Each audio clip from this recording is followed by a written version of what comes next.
Alors, l'endométriose c'est défini comme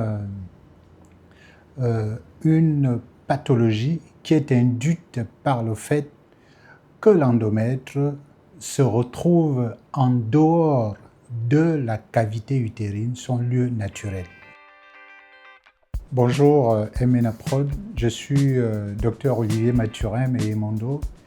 Je suis gynécologue obstétricien, chef de service de gynécologie et de l'unité de dépistage dans le département de gynécologie obstétrique au Centre hospitalier universitaire de Libreville. C'est ainsi qu'il peut se retrouver à l'intérieur de l'utérus, et là on parle d'adénomiose.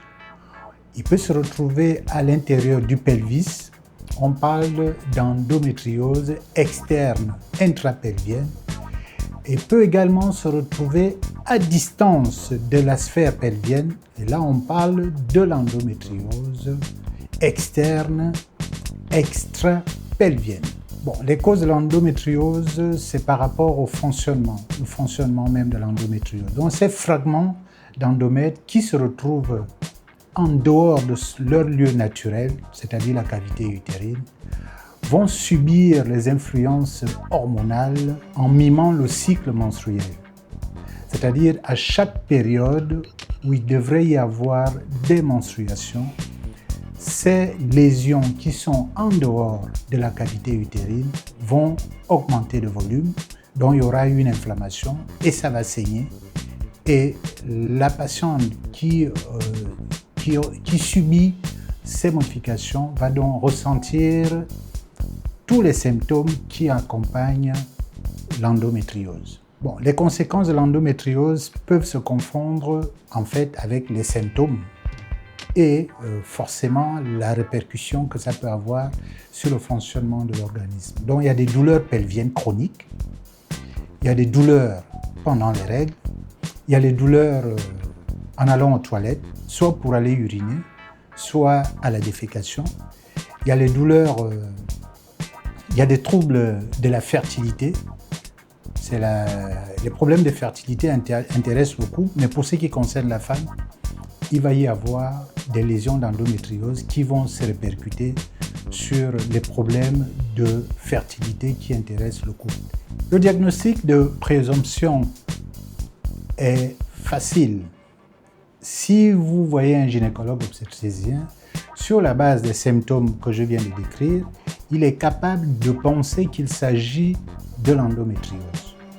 Mais pour confirmer qu'il s'agit bien d'une endométriose, au jour d'aujourd'hui, l'examen de référence, c'est l'IRM pelvienne.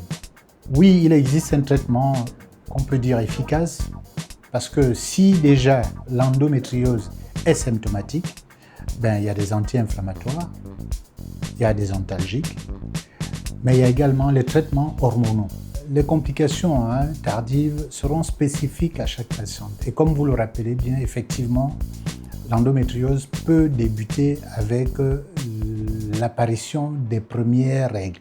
Mais si le diagnostic est tardif, en dehors de la vie au quotidien qui va être sérieusement affectée, mais il y a surtout les problèmes de fertilité. Il y a également des problèmes au niveau professionnel, parce que si à chaque période de menstruation, la femme est affectée avec des douleurs violentes, avec des douleurs régulières, ça affecte la femme sur le plan psychologique et ça va se répercuter dans le couple.